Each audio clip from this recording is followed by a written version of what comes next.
Hello everyone, আজকে আইছি আমরা চম্পালেক। এটা শ্রীমঙ্গলের মধ্যে একটা হিডেন প্লেস, যেটার সৌন্দর্য মনোমুগ্ধকর। চারদিকে চা বাগান ও গোসল করার জন্য সুন্দর জায়গা। কই ফোর্সে কত টাকা গাড়ি ভাড়া লাগে সবকিছু থাকবো এই ভিডিওতে। তো ফুল ভিডিও দেখুন, লেটস গো।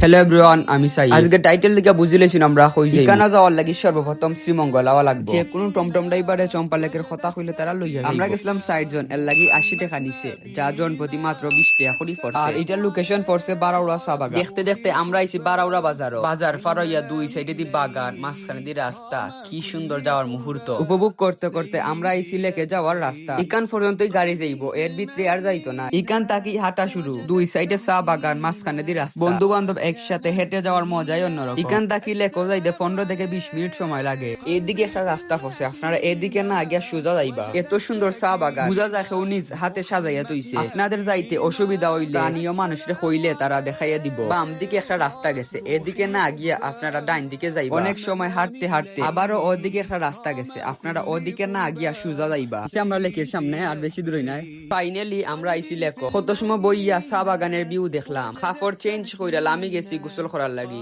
আমরা গোসল করার লাগি সবার উপরে উঠে গেছি। আমার চশমা লইয়া তারা খাড়াখাড়ি লাগাই দিছে ছবি তোলার লাগি। অনেক সময় গোসল করার পরে বৃষ্টি আওয়ার সাজ করে, আর এই মুহূর্তটা অসাধারণ সুন্দর। আর এই মুহূর্তে আমি লাফ দেওয়ার চ্যালেঞ্জ দেই। বন্ধু বান্ধব একসাথে থাকলে মজা ও লাফালাফি তো থাকবোই।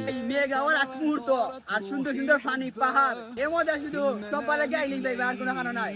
এর মধ্যে ভারী বৃষ্টি আয়, বৃষ্টি আওয়ায় চম্পালেক আরো সুন্দর লাগে। বৃষ্টির মধ্যে গোসল করার মজাই অন্যরকম। বৃষ্টি বেঁধে চা বাগান আরো বেশি সুন্দর লাগে। বৃষ্টি আওয়ায় পানি আরো বাড়ছিল, তারা গামছা ফিন্দা নাচানাচি শুরু করছে। আপনারা এখান দিয়ে 5টার আগে আওয়ার চেষ্টা করবা, কারণ এটি বাগানের ভিতরে আর এই জায়গাটি একটু পিছলা। আপনারা সাবধানতায় গোসল করবা। আজকের এই ব্লগটি এই পর্যন্তই। যদি ভিডিওটি ভালো লাগে থাকে তাহলে লাইক, কমেন্ট, সাবস্ক্রাইব করবা। আল্লাহ হাফেজ।